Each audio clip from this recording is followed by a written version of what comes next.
cette nouvelle émission de Minuit avec Dormeur. Bienvenue, bienvenue, bienvenue, bienvenue, bienvenue. Donc au programme ce soir nous avons une partie top 10 de mes séries préférées qui était une de vos suggestions.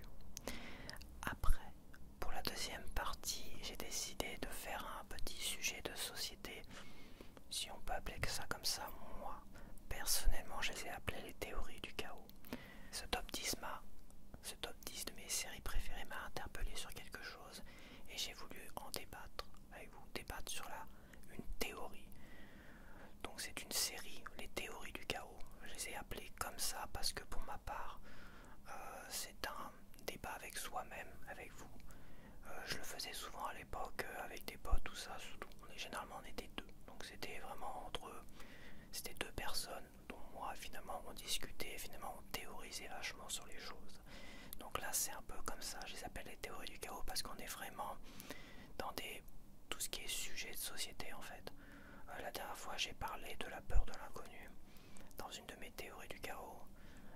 La dernière fois dans l'émission précédente j'ai parlé de l'IA, l'évolution de l'IA dans nos sociétés. Donc dans les théories du chaos, il y a beaucoup finalement de théories d'anticipation en fait. J'anticipe le futur, c'est ça.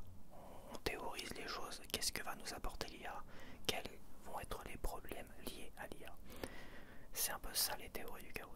Finalement, on est dans un mélange de mal-être, de bien-être, de faits de société, d'avenir, de passé, tout ça. Comme le tout premier sujet que j'ai développé, c'était sur la peur de l'inconnu. Et pourquoi on a peur de l'inconnu, tout ça, je me rappelle déjà plus de ce que j'ai dit dans cette vidéo-là. Ça serait bien que je la regarde à nouveau d'ailleurs. Mais c'est vrai que je sais plus ce que je voulais dire. Voilà, je suis perdu. Donc c'est pas grave. Donc je vais commencer par le top 10 de mes séries préférées. C'est très difficile les séries en fait. C'est plus difficile qu'il n'y paraît parce qu'il y a beaucoup de séries par exemple qui m'ont énormément marqué sur les premières saisons. Et après c'est vrai que c'est compliqué. Mais comme j'ai tellement adoré les premières saisons, comme ça m'a tellement marqué en fait, que je n'ai pas envie de rejeter la série parce que je ne l'ai pas terminée. Il y a beaucoup de séries que je vais te dire là que je n'ai pas terminé et je t'expliquerai pourquoi je les ai pas terminées, quoique c'est un peu évident, c'est normal de décrocher à un moment donné quand ça tire un peu en longueur, toi. Donc en 10e position de mes séries préférées, j'ai choisi Fear the Walking Dead. Donc c'est une variante de The Walking Dead, donc c'est dans le même univers, dans le même monde. Il y a même des personnages de Walking Dead, un personnage en tout cas qui va rejoindre Fear the Walking Dead. Et Fear the Walking Dead, contrairement à The Walking Dead, en fait, on retrace vraiment les débuts. Comment ça se passe? On est dans l'évolution, on est dans une vie tout à fait normale comme là actuellement. Et il se passe des choses bizarres et là on a l'évolution de la maladie ou de quoi que ce soit qui transforme les gens en des zombies en fait. Et alors que dans Walking Dead ça reprend finalement le film de comment il s'appelle, je sais plus, David Fincher. Non, c'est pas David Fincher, je confonds, c'est Danny Boyle, c'est ça, Danny Boyle. Où le film 28 jours, où à un moment donné il y a un gars qui se réveille, il est à l'hôpital et il se retrouve tout seul.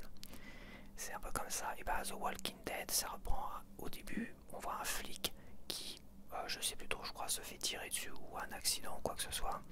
Il se retrouve à l'hôpital dans le coma et quand il ressort du coma, et bah le monde a totalement changé. Et il se retrouve dans un monde apocalyptique envahi de zombies. Avec Fear the Walking Dead, on retrace vraiment les débuts. Et on a une famille qui tente de s'échapper, donc une famille complète au départ. Une famille auquel tu t'attaches au fil des saisons et qui finalement éclate au fur et à mesure.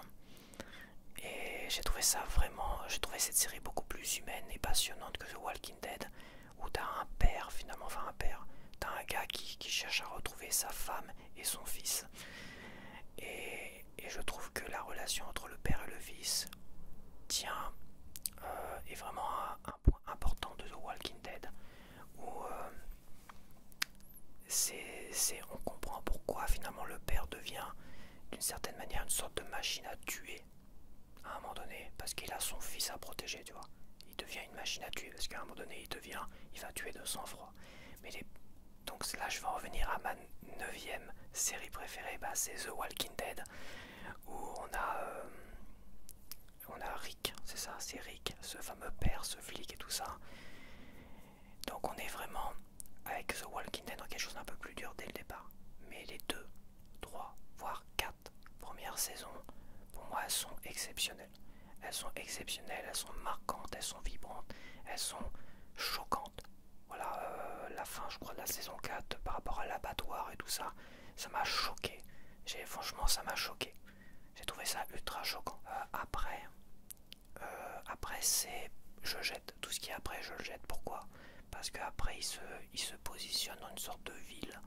Voilà, une sorte de ville à la con. Et ils sont confrontés à un gars, Negan, ouais, c'est ça.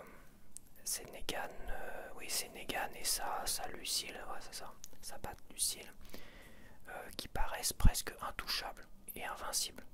Ce qui est totalement absurde. Et on a surtout les zombies qui deviennent finalement tellement secondaires dans la série que ça en devient absurde en fait.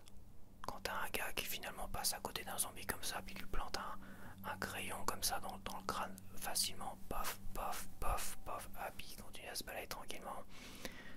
Il y a une forme d'absurdité. Alors que les premières saisons, les zombies, ça fait très très peur, c'est envahissant, on a vraiment un climat horrible et on peut pas les tuer aussi facilement que ça non plus. Enfin, voilà, c'est compliqué de les tuer. Alors je veux bien qu'au fil des années ça ramollit tout ça, et qu'on peut les tuer plus facilement. On peut trouver toutes les excuses qu'ils veulent. Je trouve qu'après ça tire beaucoup trop en longueur, ça devient presque caricatural. Ça devient caricatural. Donc voilà, je les mets en 10e et 9e position vraiment pour les premières saisons. Quoique Fear the Walking Dead, j'ai bien aimé la partie où la partie où ils sont en camion, tu vois, et qu'ils aident les gens sur la route. J'ai bien aimé cette partie-là. Évidemment, on revient. Cette partie-là se conclut avec un nouveau Negan au féminin. Et là, j'ai fini par arrêter. Je me dis, ils me la refont à la Negan ou Megan. Je sais plus comment ça s'appelle. Ouais, c'est Negan, c'est ça. Je sais plus. Le grand méchant là, avec sa batte de baseball. Et voilà. Et à un moment donné, je décroche. Voilà. Mais c'est vrai que Fear the Walking Dead et The Walking Dead m'ont énormément marqué sur les premières saisons. Après, c'est bon à acheter, je trouve. Ça devient, même s'il y a des très très bons épisodes, quand Rick, par exemple, disparaît, l'épisode où Rick disparaît dans The Walking Dead, cet épisode-là est extraordinaire. Mais voilà, je comprends pas voilà, voilà, après c'est énervant, c'est insupportable, c'est long, c'est attirant. Et j'ai pas fini Fear the Walking Dead. J'ai abandonné. Il y a d'autres saisons. Apparemment, il y a un des personnages principaux du tout début, qui revient à la vie. Oh, c'est peut-être qu'une rumeur, je sais pas. Je trouverais ça un peu absurde quand même. Etc, etc, etc. Mais c'est vrai que j'ai pas vu la suite. En plus, maintenant, il y a des variantes où t'as une variante au Mont-Saint-Michel ou je sais pas quoi avec, je sais plus comment il s'appelle. Mais voilà, rien que la première saison ou la deuxième saison de Walking Dead, voilà, ça calme. C'est vraiment, elles m'ont énormément marqué de fou. J'ai adoré. La suite, c'est moins bien quand même. En 8e position, bah, c'est le même problème. C'est une série que j'ai découvert à la télévision sur TF1, c'est Lost. Lost, c'était vraiment des claques dans la gueule. T'as des épisodes, waouh, des épisodes qui m'ont marqué de fou.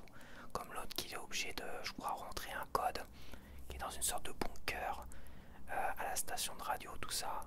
Enfin, pas une station de radio, il est dans une sorte de bunker, il doit rentrer un code et tout ça, ou je sais plus quoi.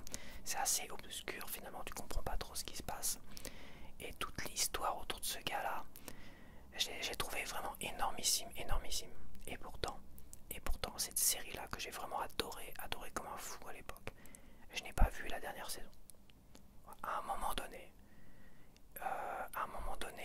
j'ai pas compris pourquoi ils revenaient sur l'île. Ils partaient de l'île. Ils ont réussi à s'évader de l'île d'une certaine manière. Et à un moment donné, j'ai pas compris pourquoi ils voulaient revenir sur l'île. Je dis ah c'est bon, terminé. Je sentais le coup venir où je me dis merde, ils ont pas écrit la fin quoi. Ils ont pas prévu la fin dans leur petite tête quand ils ont écrit le scénario. Car quoi que tu puisses écrire un jour, scénario, film, roman et tout ça, il faut toujours avoir la fin en tête en fait. Il faut toujours avoir la fin en tête. J.K. Rowling, elle avait déjà la fin en tête. Il faut toujours avoir la fin en tête. Voilà, mais Lost, c'était vraiment extraordinaire. Il y avait vraiment des trucs prenants de fou. Et de savoir qu'à un moment donné, tu comprends pas le choix du scénario. Et tu t'en viens à abandonner. Enfin, ça, c'était mon cas. Et je pense pas être le seul. Et après, d'après certains dire, eh ben, c'était un peu décevant, quoi. Voilà, ça a déçu beaucoup de monde la fin, donc moi j'ai toujours pas vu. J'ai envie vraiment de la voir, de la découvrir.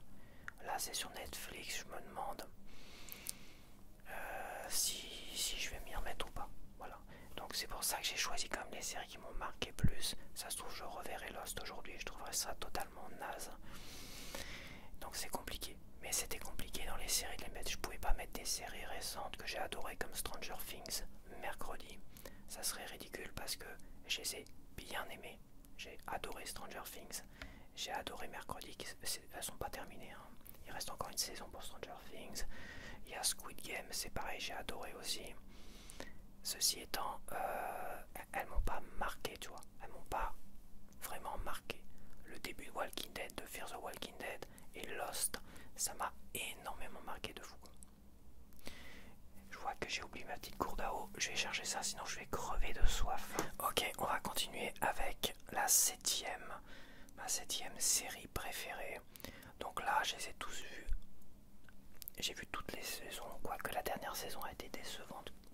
Elle était assez décevante. Mais c'est une série vraiment feel good de ouf, qui met la pêche. Je suis étonné qu'elle n'ait pas ressorti en Blu-ray ni 4K parce que c'était une série vraiment très populaire à l'époque. Et c'est Ali McBeal. Alors c'est pas une série pour les femmes, voilà. Il y avait des séries à l'époque, il y avait Sex and the City et il y avait Ali McBeal. Je sais pas qui était en premier ou pas, mais autant Sex and the City, je trouvais que c'était vraiment, ça penchait vraiment très féminin. Je pense, pour moi, c'était vraiment beaucoup plus pour les femmes. D'ailleurs, j'ai jamais vraiment adhéré ni accroché à cette série-là. Je me retrouvais pas dedans, ce qui est assez normal parce que c'était des femmes et leurs relations sexuelles en fait, et leur façon de voir les choses. Et c'est vrai que pour moi, c'est clairement, j'ai jamais vraiment accroché. Avec Ali McBeal, on est vraiment, c'est une femme, c'est une avocate, mais dedans t'as d'autres personnages qui sont très intéressants. C'est vraiment quelque chose de farfelu, il y a beaucoup d'humour, et tout ce qu'elle a en tête finalement, c'est imaginer en fait. À un moment donné, je sais plus pourquoi, elle est harcelée par un bébé qui danse, donc tu vois un bébé qui danse et machin, tout ça. Non, c'est vraiment très rigolo, et surtout quand ils se retrouvent dans les toilettes pour danser, chanter. Il y a vraiment, c'est une série ultra feel good, vraiment pas prise de tête. Franchement, c'est une série qui, t'étais vraiment heureux de regarder cette série-là. Tu regardais ça le soir, ça te mettait vraiment le sourire et tout ça. T'as un personnage que j'adore et j'ai repris un peu sa mimique, qui c'est l'avocat un peu farfelu, tu vois, mais c'est le meilleur avocat. C'est un killer, quoi. En tant qu'avocat, c'est un vrai killer. Un killer, mais il est vraiment farfelu, quoi. Et à un moment donné, quand on l'insulte, on l'insupporte et tout ça, au lieu de mal répondre, il décide de sourire aux gens. Et en fait, il fait comme une grimace et ça fait peur aux gens. J'ai repris un peu ce truc-là. J'aimais bien faire ça à une époque. Dès qu'il y en a qui me disaient un truc qui me plaisait pas, une vanne, je souriais comme ça bêtement. C'est vraiment, franchement, ça m'a marqué. Ça m'a marqué pour son énergie, pour la musique, pour les musiques. Les musiques étaient vraiment chouettes hein, dedans. Et voilà, bon, c'est vrai que l'héroïne c'est une femme. Il y a des personnages masculins. Il y en a trois qui m'ont marqué. De toute façon, je m'en rappelle pas d'autres en fait. Il y a le chef qui est un peu pervers fétichiste. Il est fétichiste des mentons là, enfin c'est un fétichiste de fou. Et des chaussures aussi, il aime bien à sniffer les chaussures, donc on est vraiment dans un délire. Et t'as l'autre qui est l'ex de elle, l'ex de elle, qui est, on va dire, le gars normal et le gars farfelu que j'aimais beaucoup. Voilà, donc c'est une, voilà, en 7ème position, Ali McBeal, c'est cultissime, et c'est pas... Ah si, t'avais aussi Robert Downey Jr. dedans, dans la 4ème saison. T'as Robert Downey Jr. qui arrive, et c'est vrai qu'on m'avait fait la réflexion à l'époque, je ressemblais à Robert Downey Jr. Il avait pas de moustache, quoi que ce soit, et moi non plus. Et c'est vrai qu'il était assez jeune, et moi quand j'étais jeune, je ressemblais assez à Robert Downey Jr. Quoi qu'on m'a quand même fait la réflexion sur ma chaîne, où il y a un gars en anglais qui m'avait dit ah tiens, c'est Iron Man qui fait de la ASMR, quoi. Donc voilà, Iron Man, Robert Downey Jr. Voilà. Bref. En 6ème position de mes séries préférées, j'ai mis Fringe. Donc là, c'est pareil, j'ai l'intégrale en Blu-ray.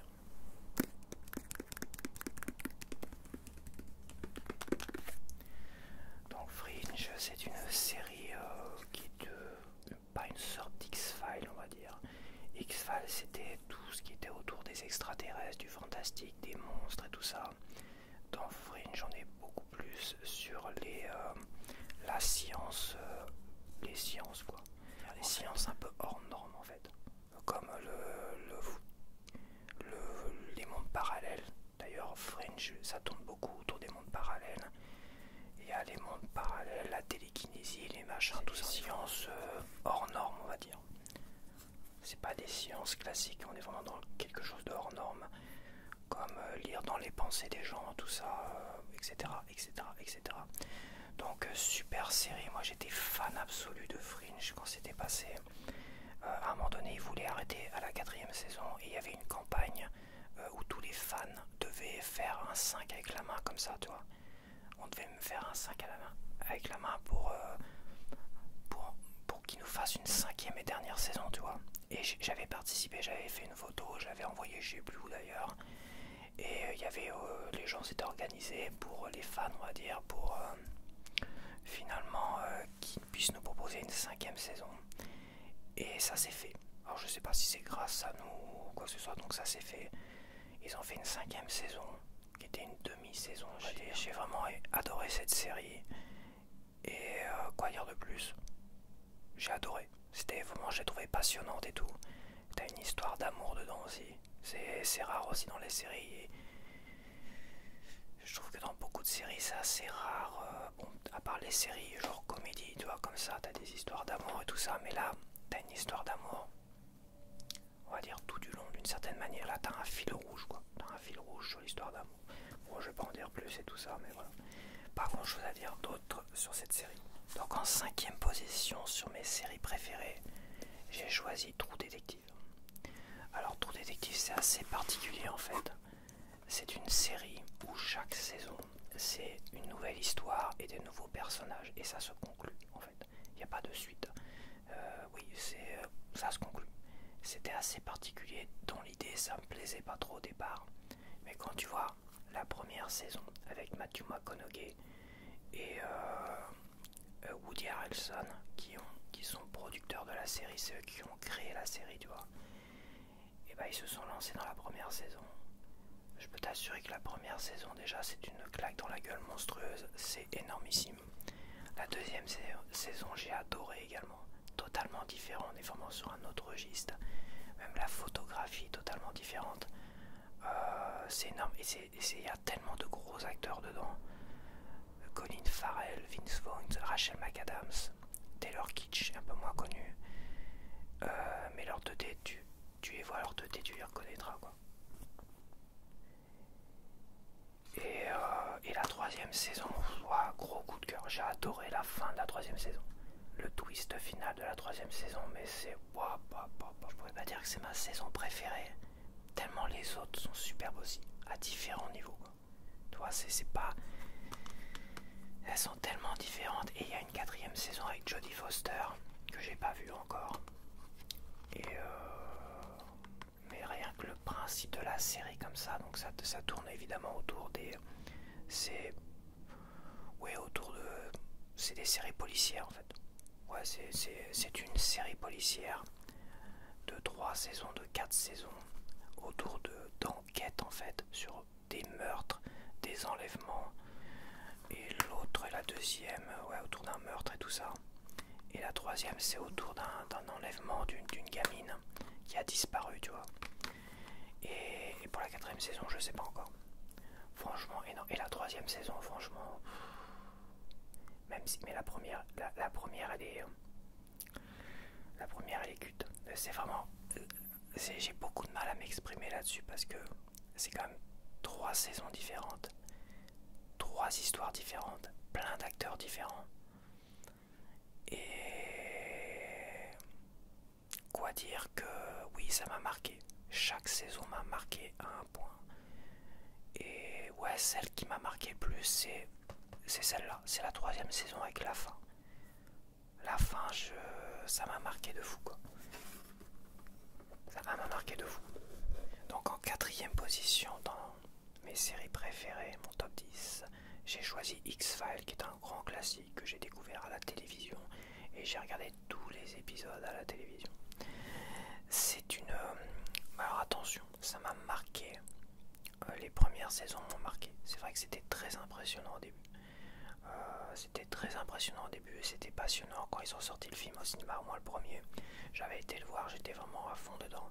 Et à un moment donné, évidemment, bam, j'ai décroché. Quand Fox Mulder disparaît, quand on le remplace par l'acteur, je sais plus comment il s'appelle, celui qui joue dans Terminator 2, tu vois. Je sais pas, mais déjà ça tirait un peu en longueur. Et évidemment, ils l'ont tiré en longueur au max. Et finalement, cette série elle ne s'est jamais terminée en fait, cette série-là. Ils sont encore en train de nous faire des épisodes, il y a encore des épisodes qui sont à venir, je sais. Et oui, là, oui, j'ai décroché de fou, quoi. J'ai regardé, oui, la saison 10, la saison, je sais même plus où on en est exactement. J'ai regardé les épisodes qui sont sortis longtemps après.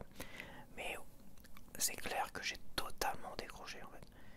C'est rigolo, c'est bien tout ça, mais en fait, les extraterrestres, ils existent ou ils n'existent pas. Et, je sais toujours pas. J'ai même pas cette réponse à cette question. J'ai même pas eu cette réponse à cette question. Apparemment oui, apparemment non, on sait pas trop. Il y a des associations, enfin on sait pas. Ils nous ont tellement embrouillé la tête. C'était le but finalement d'embrouiller la tête, mais à un moment donné, quand tu évoluais pour découvrir la vérité, parce que le sous-titre de cette série c'était La vérité d'ailleurs, donc The Truth is out there. Et en fait, à chaque fin de saison, quoi que ce soit, on nous embrouillait la tête. Allez, c'est terminé. Non, tout ça c'était des rumeurs, tout ça c'était des affabulations, tout ça c'était machin. À chaque fois, on nous envoyait droit dans le mur en disant non, ça sera t'auras toujours pas droit à la vérité. Donc, et je dois bien t'avouer, aujourd'hui, j'ai totalement embrouillé aujourd'hui. Je serais incapable de dire à un moment donné, bon alors les extraterrestres existent ou pas. Je sais pas. Parce que ça tourne évidemment autour des extraterrestres, principalement parce que Fox Mulder, c'est un obsédé de ça, des extraterrestres. Et sa sœur s'est fait enlever par les extraterrestres quand il était jeune. Voilà.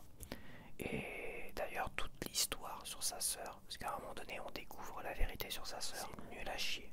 Toute l'histoire autour de sa sœur, c'est nul à chier. Voilà. Et dans le film que j'avais été voir d'ailleurs au cinéma, le premier en tout cas, parce qu'il y en a eu un autre, mais je me rappelle quasiment plus dessus. Et bah ça tourne autour de ça. Aussi de sa sœur à un moment donné. Je me dis on va découvrir la vérité. Non, on découvre la vérité dans un épisode à la con.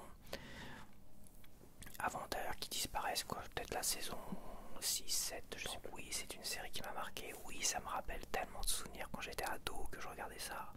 Peut-être, je sais plus, c'était à l'époque, j'avais dû acheter des DVD dans la foulée, peut-être ça a dû commencer en 97, je sais plus l'année des premières diffusions.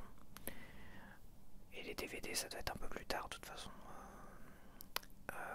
Mais ouais, ça m'a super marqué quoi. C'est une série de fous qui m'a vachement bien marqué.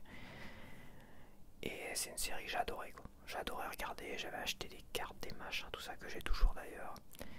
Très très bonne série. Mais est-ce que je peux la conseiller aujourd'hui? Bah non. Tu conseiller.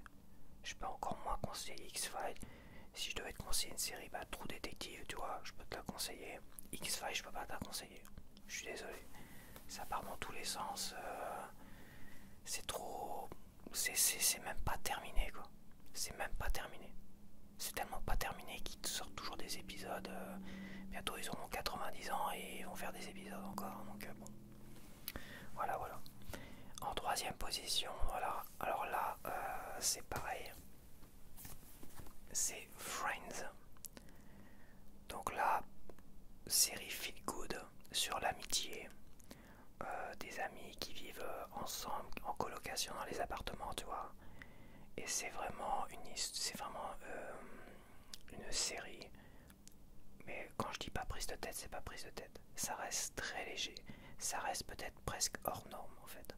Tu peux te dire, toi, j'aimerais bien vivre ce genre de choses avec des amis, tout ça. Mais c'est tellement coloré, c'est tellement doux, c'est tellement agréable que finalement c'est du fantastique en fait. Moi je vois quelque chose d'assez fantastique, une sorte de rêve, mais c'est agréable, c'est drôle, on rigole, certains échanges et tout ça. Évidemment ça rappelle la réalité d'ailleurs, ceux qui ont créé la série ont écrit par rapport à eux, mais comme quand t'écris, comme quand moi j'écris sur des choses sur moi et tout ça, évidemment tu enjolives tout ça, tu rends les choses un peu plus belles, un peu plus intéressantes, un peu plus drôles. Voilà, mais quand tu les vis réellement, c'est jamais aussi coloré, c'est jamais aussi doux, jamais aussi amusant, aussi drôle, tu vois. Mais c'est vrai que quand tu vis un moment malaisant dans la vie, c'est pas terrible.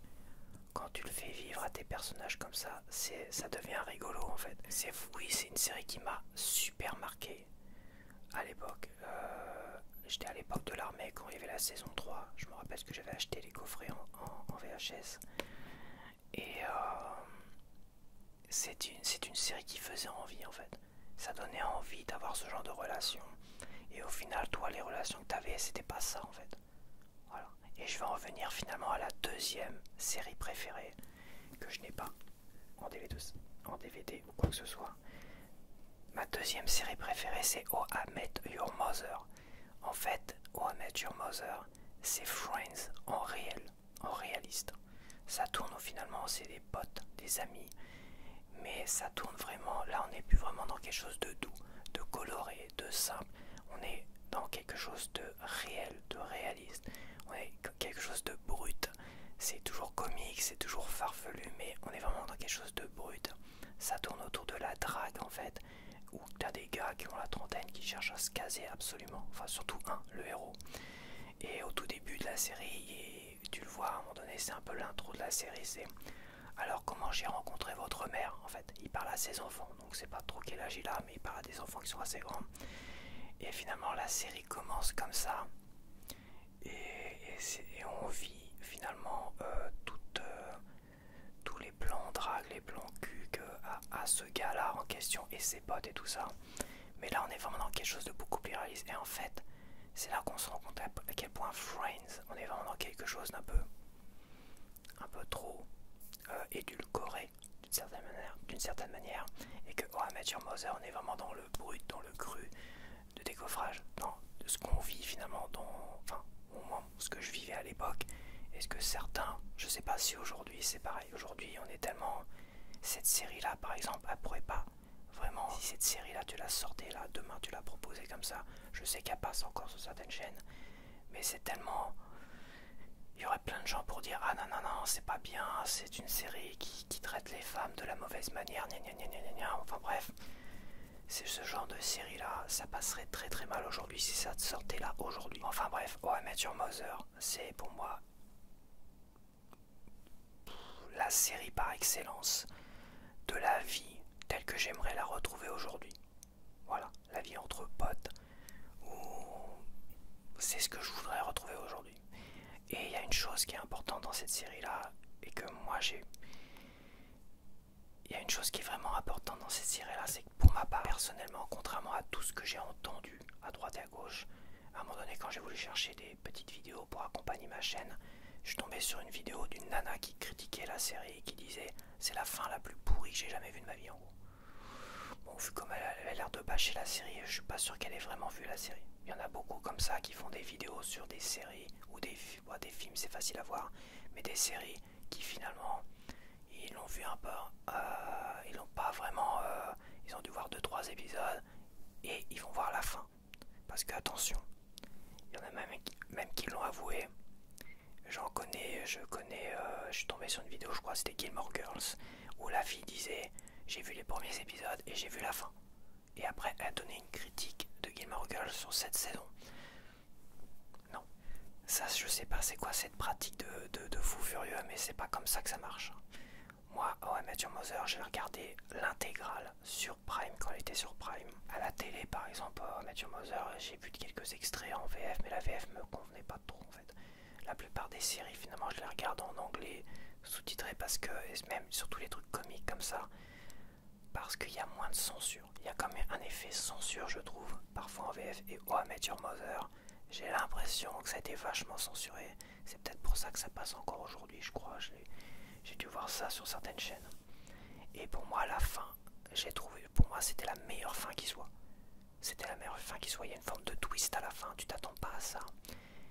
Et en fait, j'ai dit ouais, j'ai validé. Moi, j'ai dit waouh, ça c'est une fin qui termine la saison.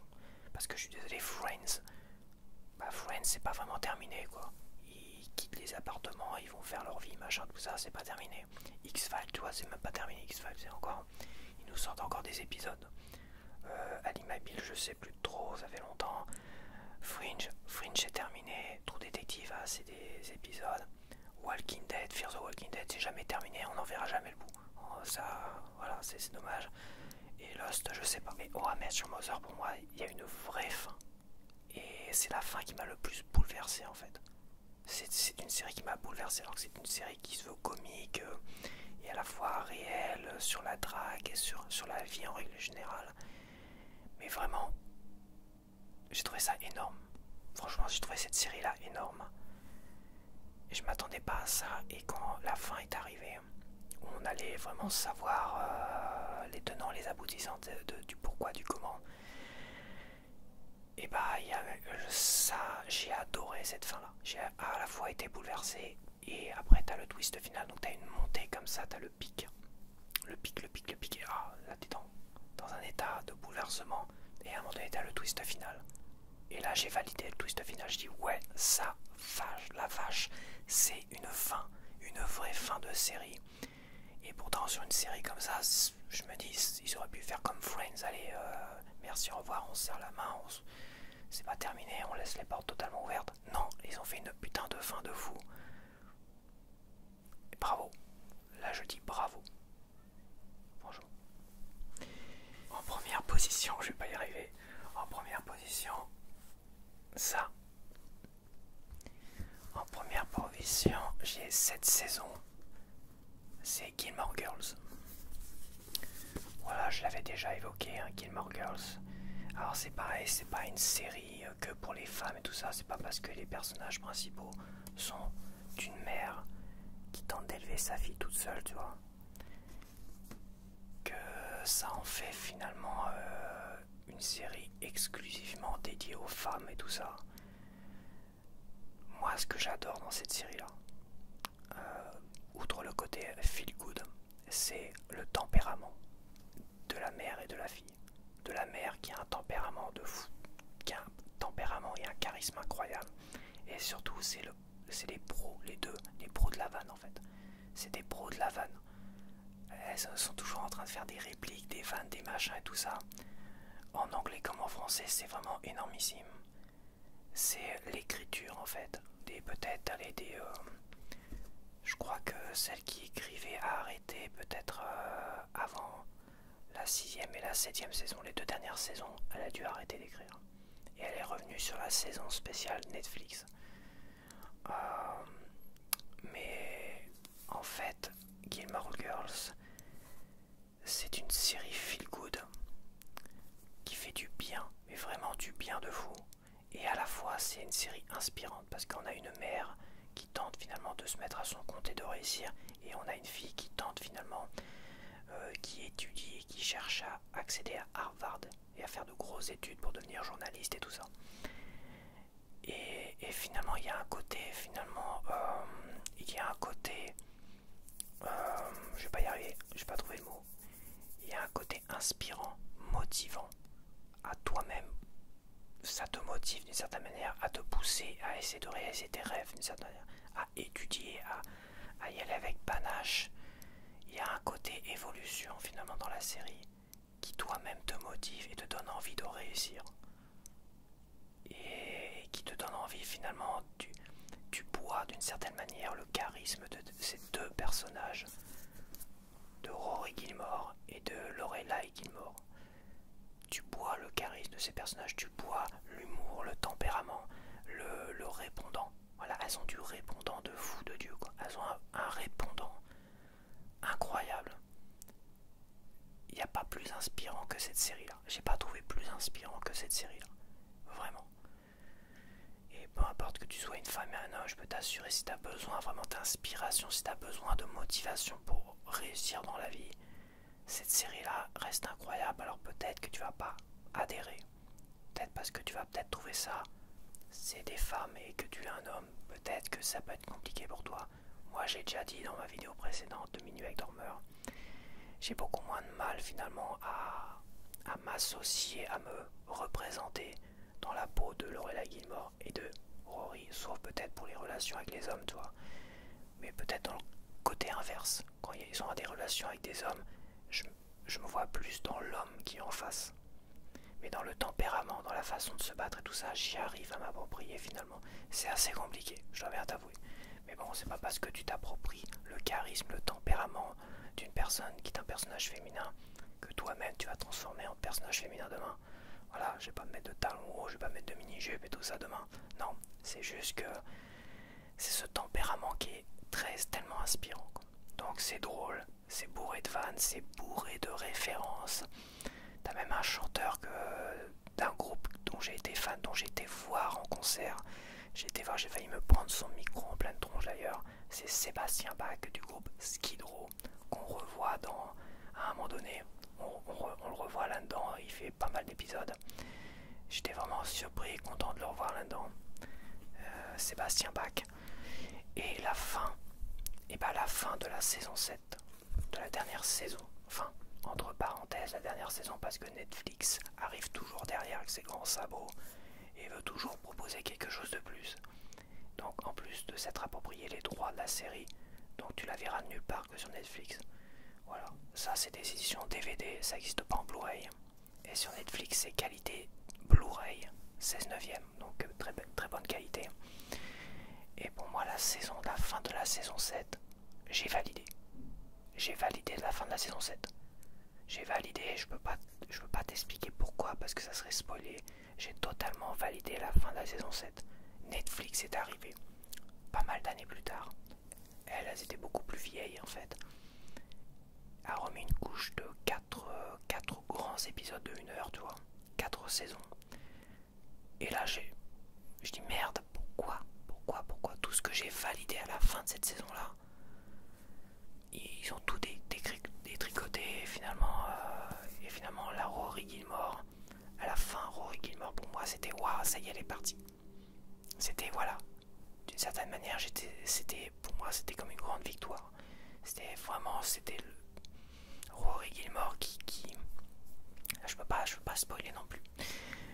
Et Netflix est revenu avec 4 gros épisodes avec la première scénariste qui voulait finir Gilmore Girls comme elle voulait dans sa tête.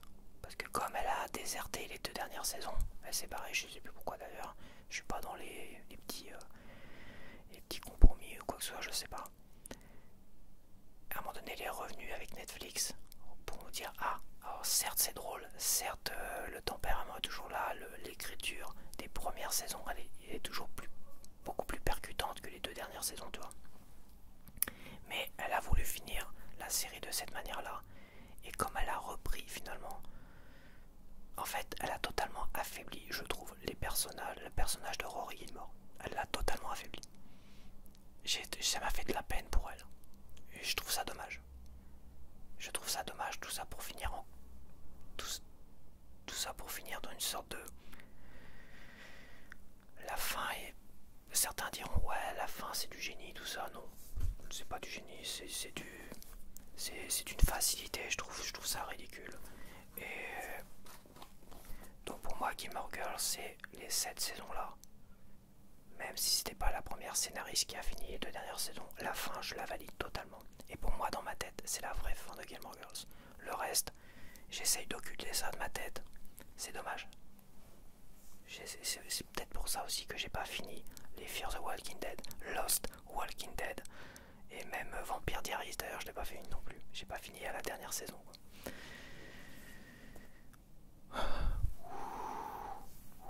Voilà, c'est du taf hein, de parler de ses séries préférées. Un petit coup d'eau. On va passer tout de suite à la deuxième partie. Alors, je vais pas faire de petit interlude ou quoi que ce soit avant. Je ne sais pas, pour l'instant, j'ai pas encore de bonnes idées. Je le ferai peut-être la prochaine fois. De toute façon, Minuit avec Dormeur, ça va évoluer, ça va avancer. Il faut laisser le temps au temps, mais j'ai pris compte de vos suggestions. Toujours. Surtout que cette série de vidéos, c'est pour vous. Donc, vous inquiétez pas, je prends toujours en compte vos suggestions. Donc, dans cette deuxième partie, en fait, quand j'ai fait ce top 10 des séries préférées, il y a quelque chose qui m'est venu en tête comme ça. Je me suis dit, mais d'ailleurs, je l'ai noté là. Je me suis posé la question, peut-on céder des séries ou de films dits feel good? Alors, je recommence que je parle comme une merde. Peut-on céder des séries ou films dits feel good comme thérapie du bien-être? Voilà. Parce que c'est vrai que dans mes séries, j'ai Ali McBeal qui est vraiment feel good. J'ai Friends qui est feel good. J'ai Gilmore Girls qui est vachement inspirant et tout ça. Et moi, dans ma tête, j'ai toujours eu tendance à dire les choses comme ça. C'est qu'à un moment donné, il faut arrêter de se nourrir de merde, de visionner des films d'horreur, des films de torture, des films gore, des films torturés où le gars il pète un câble, ou c'est un psychopathe, ou... Il faut arrêter, je pense, de se nourrir de films comme ça, parce qu'à un moment donné, quand ça va pas bien dans ta vie, dans ma vie, ça, à un moment donné, ça n'a pas été du tout, quoi. Je me sentais vraiment pas bien, à un moment donné, je me sentais mal dans ma peau. Et je peux t'assurer une chose, que tous les merdes que j'ai regardées auparavant, les films d'horreur de mon adolescence, plein de trucs dégueulasses et tout ça, et même des informations à la télévision, à un moment donné, quand tu te sens pas bien, quand tu es dépressif ou à deux doigts de tomber en dépression, tout ça, ça te monte comme ça te monte dans la tête, et tu perds totalement foi en toi, en la vie, en l'humanité. Et je peux t'assurer que tout ce que tu as bu, dans toutes les horreurs que tu as regardées, dans les films d'horreur, les machins, ou l'actualité, ça te remonte comme ça, paf, et ça explose.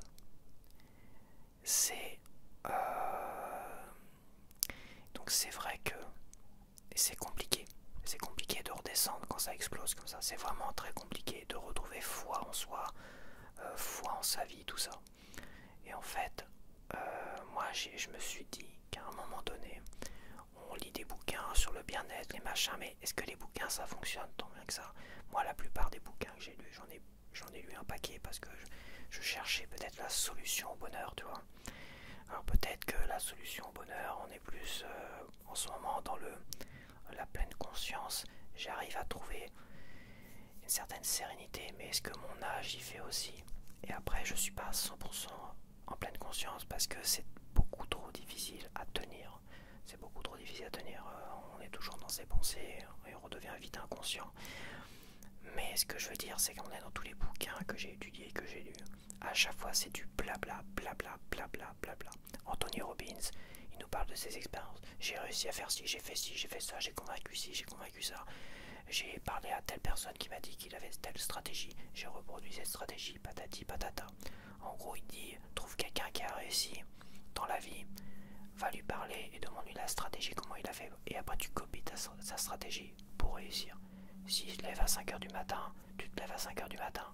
S'il boit un café des gars à 6h30, tu bois un café des gars à 6h30. S'il se gratte les burns à 10h, bah tu te grattes les burns à 10h. En gros, c'est ça. Comment veux-tu aller mieux avec des conseils comme ça? Et encore, Anthony Robbins, je dois avoir 2 livres de lui que j'ai lus, que j'ai dévoré. Des fois, je me suis senti inspiré, mais souvent ça a dégonflé comme un soufflé, comme un gâteau, il redégonfle d'un coup. Et dans quasiment tous les livres, ça me fait toujours un peu l'effet, cet effet-là en fait. Hop, t'as une petite montée d'inspiration, tu te sens bien, puis après ça retombe. Et t'arrives jamais vraiment à tirer quelque chose de bien là-dessus. À part peut-être la pleine conscience. J'avais dit que j'en parlerais de la pleine conscience quand j'aurai vraiment l'instant présent, la pleine conscience, quand j'aurai vraiment trouvé, peut-être quelque chose à raconter, quand je serai vraiment convaincu que ça puisse apporter quelque chose aux gens. Et bah je ferai une vidéo, j'en débattrai tout ça. J'avais dit que je le ferais. Pour l'instant, c'est prometteur. Mais tant que moi, j'ai pas réussi à vraiment à trouver le bonheur, le secret du bonheur, c'est ça. Et bah finalement, je me refuse à faire quoi que ce soit en vidéo là-dessus. J'ai besoin vraiment d'une expérience peut-être de plusieurs années, qui sait, pour pouvoir un jour peut-être en parler si vraiment j'arrive à quelque chose. Là, ce que je voudrais dire, c'est par rapport à est-ce qu'on peut s'aider des séries ou des films dits feel good comme thérapie du bien-être. Par exemple, à un moment donné, c'est vrai que j'avais réfléchi à un truc, puis ça s'est vite évaporé comme ça. À un moment donné, je m'étais dit, ça serait bien que tous les jours, je me fasse une petite ordonnance. Tous les jours, tu regardes 1 heure de série feel good. 40 minutes de Gilmore Girls, 20 minutes de Friends. Tu vois, un épisode de Friends, un épisode de Gilmore Girls, etc. J'ai parti un peu de ce principe-là, je n'ai jamais vraiment testé ou fait. Est-ce qu'aujourd'hui, si là je me dis à partir de maintenant, je vais faire le test d'ailleurs à partir de maintenant, je vais faire le test tous les jours, je vais me faire 1 heure où je regarderai un épisode de Gilmore Girls sur Netflix et un épisode de Friends sur mon Blu-ray, mes Blu-ray. Après Ali McBeal aussi, ça serait pas mal. Et bah tu vois, je ferais peut-être un épisode de Gilmore Girls, un épisode d'Ali McBeal, tout ça, mais tous les jours, je me réserve 1 heure de série feel good. Me nourrir de ça, toi. Évidemment, à côté, faut pas que tu regardes 10 tonnes de films d'horreur. Bon, ça m'arrive encore, il y a encore La Mouche que je dois regarder là. Et je pense qu'une thérapie pour... c'est un peu, d'une certaine manière, c'est un peu pour aller mieux, pour être heureux dans sa vie, d'une certaine manière. C'est vrai, le but c'était quand même d'être heureux dans sa vie. Est-ce que le bonheur, qu'est-ce que le bonheur exactement? Le bonheur, c'est finalement, je vais dire, c'est d'accepter sa vie telle qu'elle est et de s'en contenter et d'être heureux comme ça. Voilà. C'est ça, et je pense que tu ne peux qu'être heureux en te nourrissant de choses où tu vois des gens heureux qui s'en sortent, qui ont parfois des difficultés mais qui s'en sortent et qui t'inspirent. Des trucs joyeux, Ali McBeal, il y a de la musique, c'est joyeux, ça danse, ça machin, tout ça. Friends, c'est vraiment doux, c'est très agréable avec un humour vraiment très mesuré. Oh, à Met Your Mother, on est beaucoup plus dans la drague, c'est peut-être un peu plus compliqué, mais on a un côté très inspirant pour aller toi-même aller draguer, tu vois. Ça nous donne même des idées pour aller draguer. Et on a quoi d'autre Et Gilmore Girls, Gilmore Girls, c'est la réussite, mais je crois que je tourne en rond là, j'ai dû déjà le dire. Donc voilà. Voilà, c'est théorie du chaos, c'est un petit débat comme ça. Ça m'est venu comme ça. C'est une question auquel j'avais envie d'y répondre. Et j'avais envie de tenter l'expérience surtout. J'avais envie de voir si, je sais pas, là je vais le faire pendant... je sais pas pendant combien de temps je vais le faire, mais je vais essayer de le faire tous les jours. Me faire 1 heure de trucs feel good comme ça, de me nourrir de ça. Et surtout éviter un maximum de regarder des trucs de merde et tout ça. Mais un maximum quoi.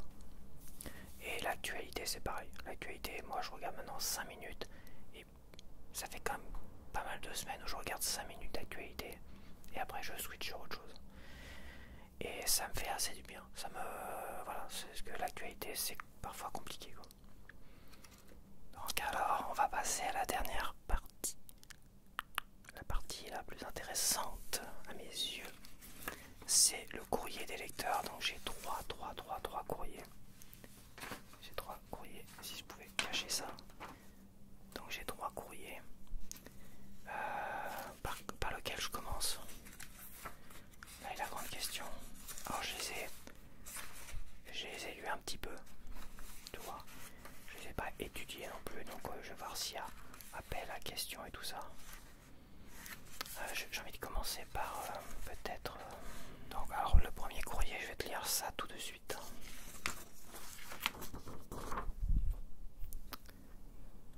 Tu as tout le temps du monde. Parfois le monde semble courir sans toi, comme si tout allait trop vite, trop loin, trop fort. Mais respire, vraiment, là, c'est bien. Tu n'as pas besoin de rattraper quoi que ce soit. Tu as tout le temps du monde. C'est ce qu'il disait d'une voix calme un soir, ce Léon qui chuchotait pour réparer les pensées. Et il avait raison. Rien ne presse, rien ne t'échappe. Tu es là, c'est suffisant, c'est précieux déjà. Tu n'as pas à prouver, à performer, à plaire, juste à être. Un peu plus toi, un peu plus libre.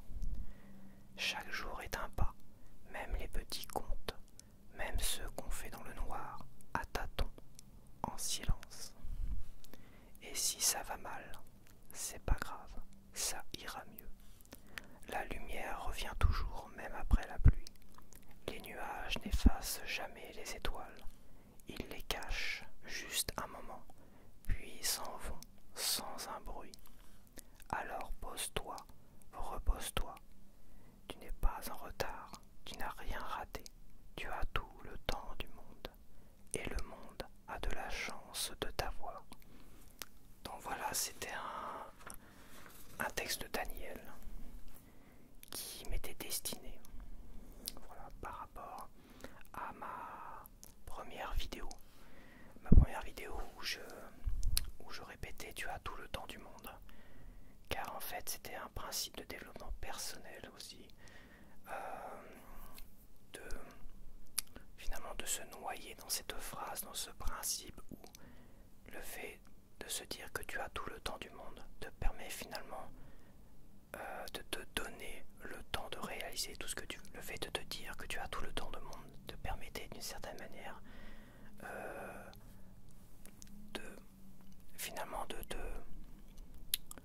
d'ancrer l'idée que tu avais le temps de tout faire en fait. Et à un moment donné, la première fois j'ai tenté ça, ça marchait qu'une fois, mais la première fois je me suis vraiment répété ça, et bah je me suis lancé dans plein de choses en fait. Et j'ai réalisé plein de choses en peu de temps, ce qui était assez incroyable en fait. Le fait de te dire que tu as tout le temps de faire tout ce que tu veux, d'une certaine manière tu as tout le temps du monde, et ben en fait ça m'a permis de me débloquer et de réaliser tout ce que j'avais envie de faire seulement. Ça a duré un mois et j'ai tellement progressé en un mois que j'ai trouvé ça incroyable. Mais après évidemment ça s'est évaporé et je n'ai pu retrouver cette force là en fait. J'ai pu retrouver cette force par rapport à cette phrase de bien-être. C'est une phrase qui est positive évidemment et qui à la fois te dit cool, sois cool, t'as tout le temps du monde pour réaliser tes rêves, peu importe que t'aies 20 ans, 10 ans, 30 ans, 40 ans, peu importe que toi t'as l'impression que t'as pas le temps, que t'as l'impression que t'es toujours débordé. En fait, si t'arrives à te mettre dans la tête que tu as tout le temps du monde pour tout ce que t'as à faire, et bah finalement tu fais tout. Voilà. Mais si, le contraire, tu te dis j'ai le temps de rien faire, finalement tu ne fais rien. Parce que tu dis ah non je fais pas ça, de toute façon j'aurais pas le temps de le faire, j'aurais pas le temps d'apprendre ça, j'aurais pas le temps de faire ci, j'aurais pas le temps. Donc finalement tu ne fais rien. Et tu as toujours cette impression d'avoir le temps de ne rien faire alors que tu ne fais rien. Et c'est comme si tu étais noyé dans ta tête, dans ce côté un peu négatif, où finalement tu te dis merde, j'ai rien fait aujourd'hui, mais j'ai l'impression que je n'avais le temps de ne rien faire en fait. Des fois ça me le fait encore aujourd'hui. C'est une phrase incroyable, mais elle a été forte une fois pour moi. Et c'est vrai qu'à un moment donné, elle s'est étiolée. Et elle a disparu totalement. Mais merci en tout cas, c'est très gentil, c'est vraiment bien écrit, je te remercie. Voilà. Alors, deuxième courrier. Bonjour Léon, cela fait maintenant plus d'1 an que je t'écoute chaque soir. Ta voix, ton univers m'apporte un apaisement rare. Et comme je l'ai si bien dit, je m'installe. Et comme je l'ai si bien dit dans un commentaire sous une de tes vidéos, tu es l'un des ASMR artistes que j'admire le plus. Tu es l'un de ces êtres rares qui refusent les chemins tout tracés, qui cherchent à vivre autrement, en marge, sans renier leurs rêves. Cette posture, ce choix de vie que tu incarnes en chuchotant m'a profondément marqué. Je suis auteur, compositeur, interprète. La musique est pour moi une nécessité, un langage que j'utilise pour survivre dans ce monde trop pressé. Et récemment, j'ai écrit une chanson qui s'intitule Vivre de poèmes. Elle est sortie ce vendredi, dans la nuit, sur les plateformes, et je voulais te dire que ta personne et ta personnalité m'a fortement inspiré, notamment grâce à ton amour pour les mots et les livres. C'est un morceau qui parle de cette envie de vivre à travers les mots, à travers l'art, de cette harmonie des mots et de ne pas céder à l'idée qu'il faut se perdre dans le rythme imposé pour exister. Vivre de poèmes, c'est aussi une façon de dire je veux vivre vrai. Alors merci pour ta sensibilité, pour ta manière d'être au monde. Si jamais tu veux écouter cette chanson, ce serait un immense honneur pour moi de te la faire découvrir. Je l'ai composée et écrite de A à Z. Puis, avec mon groupe, nous y avons posé la structure et l'avons enregistrée. Je ne suis qu'un gamin de 20 ans, mais je voulais te rendre hommage simplement avec ces mots. Continue à faire ce que tu fais. Tu touches bien plus de personnes que tu n'imagines, avec toute mon admiration. Baptiste. Donc alors, j'ai écouté ta chanson. Je l'ai écouté 2-3 fois, je l'ai passé 2-3 fois en boucle pendant que j'étais en train d'écrire justement la description de cette vidéo. Et mon avis, alors je vais être sincère, toujours. Je trouve que ça a un côté rétro-pop des années 80, pop-rock des années 80, tu vois, on a un mélange Indochine et téléphone. D'ailleurs dans la voix, je trouve que t'as la voix du chanteur d'Indochine.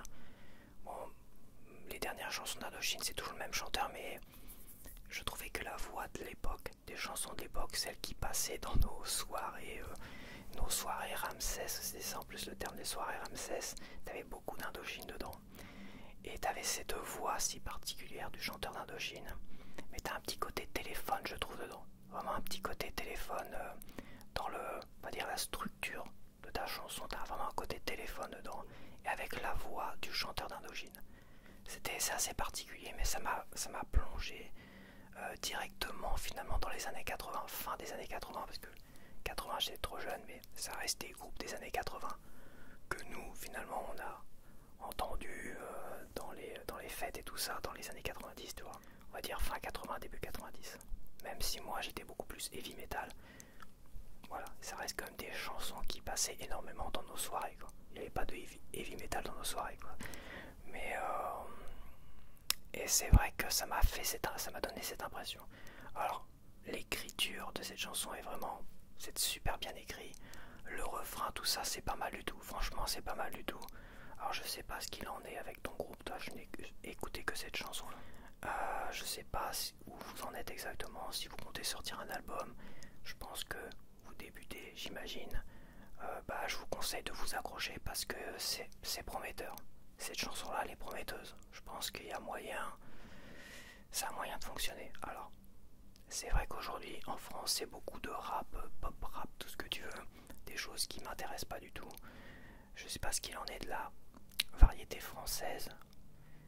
Mais je pense que vu qu'Indochine s'appelait encore aujourd'hui, téléphone, je sais pas trop, ils se sont pas reformés, je ne sais plus.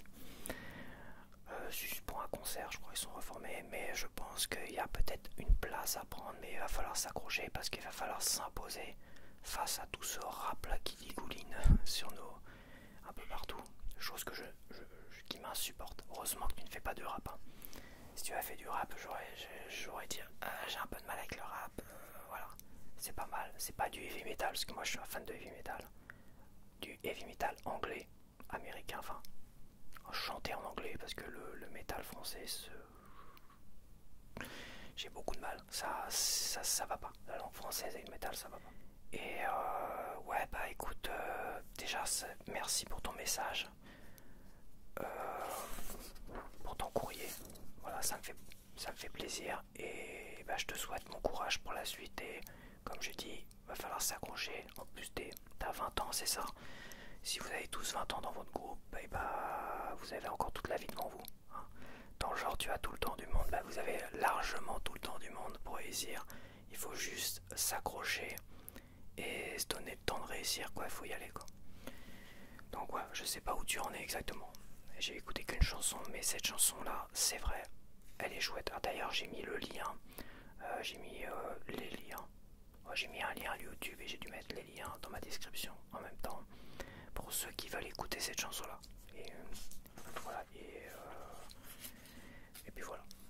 Je peux pas rien faire de plus, de mieux. Il faut tout prend du temps. Tout prend du temps. La réussite, ça prend du temps. La réussite, il faut savoir s'accrocher, tout ça, et t'as le potentiel, enfin toi et ton groupe, vous avez le potentiel pour réussir. Voilà. Donc alors, prochain courrier. Donc là, je vais lire le courrier d'une abonnée. Coucou Léon, je réitère à quel point ton format Minuit avec dormeur me semble précieux. À une époque où l'on consomme souvent les contenus courts et insipides de manière passive et unilatérale. Ce n'est pas rien de parvenir à susciter ce genre d'écoute active, presque intime. Alors, voici mon humble contribution pour le prochain courrier des abonnés. Dormeur, peut-on vraiment s'adapter au monde sans se trahir soi-même? Où passe la limite entre le compromis nécessaire et le renoncement à ce que l'on est profondément? Faut-il, pour vivre parmi les autres, consentir à céder sur l'essentiel? Ou est-ce là le début de l'aliénation? Enfin, je redis ça tout à l'heure, je finis ton courrier. Une question peut-être un peu philosophique, mais qui, je crois, résonne aussi avec ton art. Jusqu'où peut-on façonner son expression sans se dénaturer, dans le désir d'être entendu, compris, accepté? Et si je me permets, j'aimerais aussi rebondir sur l'une de tes réponses précédentes, où tu rapprochais passion et amour. C'est une belle association, mais je me demande si la passion n'est pas, justement, parfois ce qui empêche d'accéder à l'essence de l'autre, ce qui absorbe, projette, recouvre, là où l'amour peut-être commence par la lucidité, l'espace laissé à l'autre d'exister hors de nos élans, de nos manques, de nos fictions. Merci encore pour ces rendez-vous singuliers. À bientôt sur les ondes, une abonnée bien éveillée. Ok, donc je vais me concentrer sur ce que tu as mis finalement entre parenthèses. D'accord, dormeur, peut-on vraiment s'adapter au monde sans se trahir soi-même? Bah, s'adapter au monde sans se trahir soi-même, si tu veux dire que peut-on finalement avancer dans la vie en étant soi-même sans être influencé par d'autres gens? Ça, c'est ce qu'on peut appeler le charisme, peut-être. Non, peut-être pas le charisme, peut-être... Moi, j'ai toujours tendance à dire, d'ailleurs, c'était dans ma deuxième FAQ, où une question m'a été posée, on m'avait demandé quelle serait la première chose si tu rencontrais quelqu'un dans la rue, un abonné, tu vois. Quelle serait la seule chose que tu pourrais lui conseiller, en fait? C'était un truc comme ça. Et moi, j'avais dû répondre, c'est de penser par soi-même, en fait. Parce qu'on vit dans une société où les gens ne pensent pas par eux-mêmes. Ils ont la fainéantise, peut-être, c'est ça, une fainéantise. Ça pourrait faire une théorie du chaos, d'ailleurs. Ils ont la fainéantise de penser par eux-mêmes. Les gens n'arrivent plus à penser par eux-mêmes. C'est peut-être beaucoup plus difficile pour les jeunes générations parce qu'on est en train de les rendre tellement malléables. On est en train de faire des moutons, en fait, de toutes les jeunes générations. En gros, ce que ça veut dire, c'est qu'on est en train de les rendre tellement feignants de prendre des décisions, des choix et de penser par eux-mêmes, qui se laissent aller dans la masse, en fait. Ils suivent un peu la masse comme ça, et finalement ils suivent le troupeau, puis après ils finissent à l'abattoir, comme tout le monde, comme tous ceux qui finalement ont été trop feignants du penser par soi-même, en fait. C'est un peu confus ce que je dis, mais peut-on vraiment s'adapter au monde sans se trahir soi-même? S'adapter au monde sans se trahir, je pense que oui. Moi, tu vois, je suis un grand adepte du penser par soi-même. J'ai toujours, d'une certaine manière, ça a toujours, dans mes relations, ça a toujours été compliqué. Mais je suis quelqu'un qui est très accessible dans la communication. Je pense que ça se voit peut-être, je pense que ça se voit, mais je suis quelqu'un de très accessible, mais à la fois je suis fermé aux au monde violent.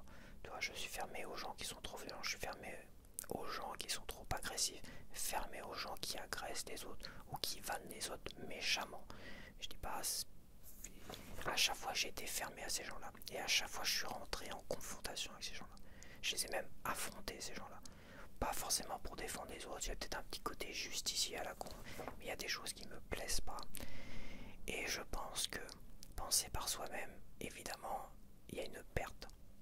Il y a une perte générale, tu ne seras pas dans tous les groupes, tu ne seras pas apprécié par tout le monde. Mais à la fois, est-ce que ça m'a permis d'avancer dans la vie? Je pense que oui. Est-ce que ça m'a permis de rencontrer des gens vraiment intéressants? Oui. Est-ce que ça m'a permis de vivre passionnément des relations? Oui. Donc, et je pense que même si aujourd'hui je suis beaucoup plus vieux, j'ai beaucoup moins peur de la vie, en fait. Contrairement à quand j'étais jeune où j'avais peur de tout. Ce qui est peut-être normal, je sais pas. Ceci étant, j'ai toujours eu plus ou moins ce même caractère, quoi. Toujours un peu défiant, toujours je pensais par moi-même en permanence et je ne regrette pas ces choix-là. Je ne regrette pas tous les choix que j'ai faits. Voilà. J'ai su finalement me détacher de la masse. Et aujourd'hui, en vieillissant, beaucoup de gens sont seuls. Moi, je suis un peu plus seul qu'avant, ça c'est sûr et certain. Mais en fait, je le vis très bien. Parce que je veux pas que ça soit une fatalité. Voilà. Et je veux pas que ça soit une norme non plus. C'est pas parce que je suis seul aujourd'hui, on va dire entre parenthèses, je suis pas seul. Mais je suis beaucoup plus seul que je l'étais à l'époque des cours, des machins, tout ça, où t'avais des groupes d'amis, tout ça. Évidemment, ça finit toujours par éclater. Mais c'est pas parce que je suis comme ça aujourd'hui que c'est une maladie en soi. Et ça, il faut arriver à l'accepter. Si tu parles de s'adapter au monde comme une forme de norme, en fait, il faut s'adapter à la norme et à la masse. C'est pas obligatoire, j'ai envie de dire. C'est pas obligatoire. Le monde, il est tel qu'il est aujourd'hui. Tu peux rien y faire. À toi, c'est pas à toi de t'adapter au monde. C'est peut-être au monde de s'adapter à toi finalement. C'est peut-être prétentieux, c'est peut-être égocentrique. Mais ma foi, c'est ma façon peut-être de procéder. Et je préfère cette idée-là que de m'adapter à la masse, tout ça. Pourquoi? Pour plaire à tout le monde, pour être entouré de gens qui sont soi-disant mes amis. Mais je dis bien soi-disant mes amis. C'est pas parce que j'ai certains ou 10 000 amis sur Facebook, à l'époque de la vérité, qui avait plein d'amis sur Facebook. Je suis pas sûr que si cette personne-là décédait le lendemain, il y aurait plein de gens qui iraient à son enterrement. Tu vois. Je pense que, surtout aujourd'hui, on est dans une génération où les gens sont beaucoup plus isolés chez eux. Alors, ils ont plein d'amis sur Internet, mais dans la vie, j'ai l'impression que c'est différent. Et pour les jeunes, je trouve ça inquiétant. Pour quelqu'un de mon âge, c'est normal, on va dire, d'une certaine manière. Ça finit toujours par éclater, par se disperser, tout ça, l'amitié, les relations et tout ça. Mais quand je vois les jeunes qui sont beaucoup plus isolés aujourd'hui, là je trouve ça inquiétant. Bon, j'ai fait long sur la toute première question. J'espère qu'après ça va être plus rapide. Où passe la limite entre le compromis nécessaire et le renoncement à ce que l'on est profondément? Bon, je pense que là j'ai répondu. En fait, je pense que là j'ai répondu. Faut-il, pour vivre parmi les autres, consentir à céder sur l'essentiel? Ou est-ce là le début de l'aliénation? Bon, en fait, j'ai lu que la première question, mais en fait, l'ensemble de la question, je crois que j'ai répondu.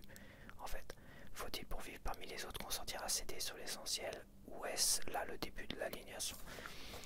Bah, si tu cèdes finalement, si tu cèdes à la normalité, si tu n'arrives pas vraiment à penser par toi-même, à prendre le dessus sur cela, évidemment, est-ce qu'on peut parler d'aliénation? Je pense qu'il y a une faiblesse psychologique. Est-ce qu'on peut parler de faiblesse? Est-ce que c'est une tare faiblesse psychologique? Finalement, j'ai l'impression quand même que les jeunes générations s'affaiblissent énormément à suivre tous les petits gourous du dimanche en fait. Parce que j'ai l'impression qu'aujourd'hui on voit beaucoup dans les études et tout ça, toutes ces jeunes qui font beaucoup d'études et tout ça, il y a beaucoup de gens qui arrivent avec leurs convictions, leurs idées, et les autres, pour peut-être ne pas être seuls, suivent cela un peu les yeux fermés en fait. Ils se mettent des œillères, ils suivent les yeux fermés, et ils sont plongés là-dedans, et ils prennent les convictions des autres. Ils ont eux-mêmes pas de conviction. Si c'est ça, c'est pas s'affaiblir psychologiquement, Bah franchement, je sais pas ce que c'est. Parce que c'est exactement ça, quoi. Si tu bois bêtement les convictions des autres, parfois des convictions qui sont totalement aberrantes, en fait. Parce que on est aujourd'hui assez intellectuellement évolué pour savoir ce qui s'est passé pendant la Seconde Guerre mondiale, la Première Guerre mondiale. On est quand même assez intelligent pour ça. On sait ce qui s'est passé. Voilà, on a quand même, on est éduqué d'une certaine manière. Même s'il y a des jeunes générations qui arrivent, c'est les mœurs, ça sont là. Les gens, les gens sont logiquement éduqués pour cela. Mais après, c'est vrai que tu te poses la question, mais en cours, qu'est-ce qu'ils apprennent aujourd'hui, d'une certaine manière? J'ai l'impression qu'en cours aujourd'hui, on se satisfait de l'affaiblissement intellectuel de toutes les générations qui arrivent. Et quand je vois beaucoup de jeunes se satisfaire finalement de ne plus prendre de décision, de laisser faire les autres, décider à leur place, ça rejoint ma première théorie du chaos, finalement, avec la peur de l'inconnu. J'en ai un vague souvenir, mais je crois que j'étais sur ce terrain-là. Donc, moi je pense que s'adapter au monde, c'est rentrer dans une forme de normalité.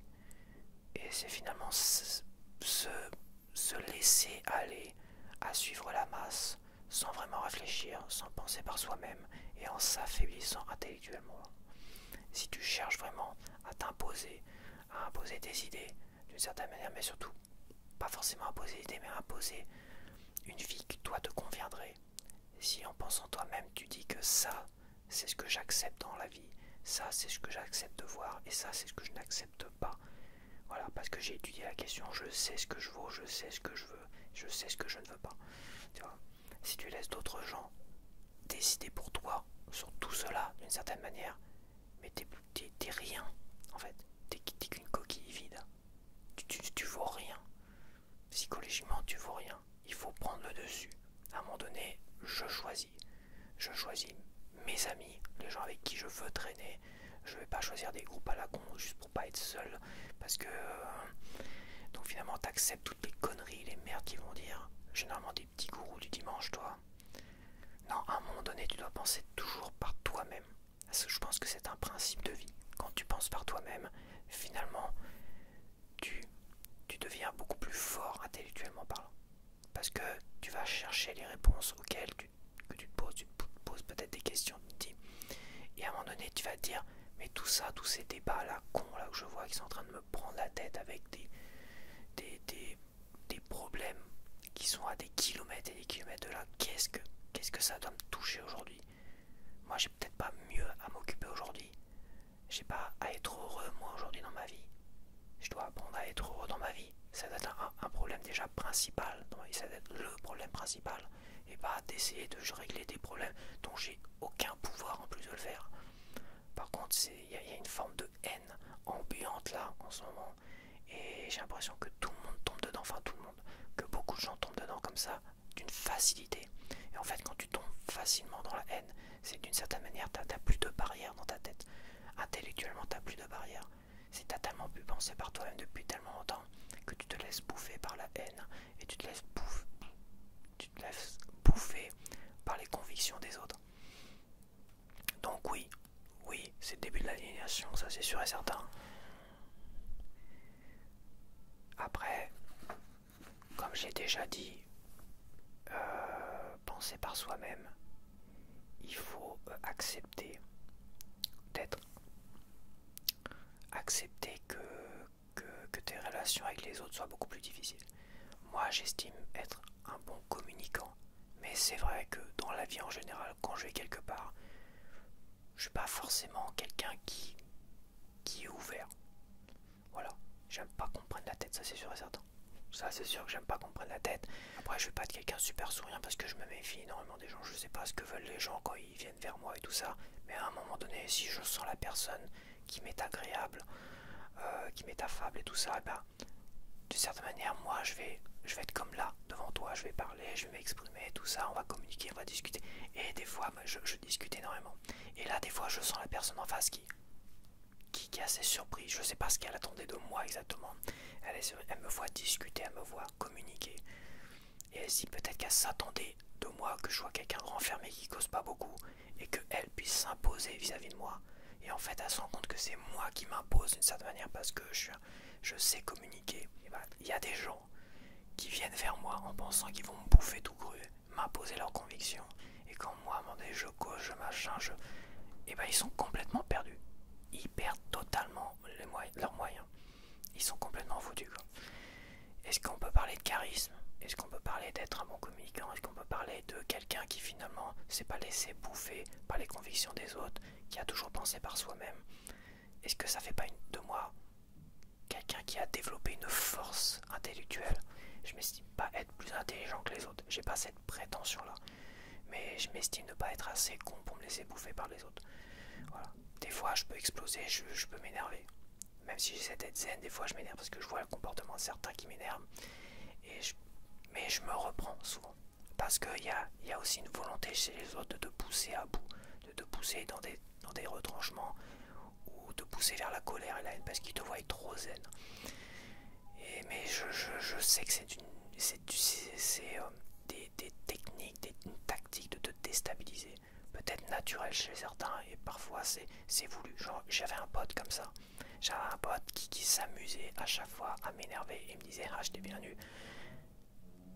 Franchement, je sais plus ce que je disais. Oui, j'avais un pote comme ça qui cherchait à me déstabiliser quand il était toujours dans les mots, qui cherchait à me blesser. Et après, il me disait ah tu vois. Franchement,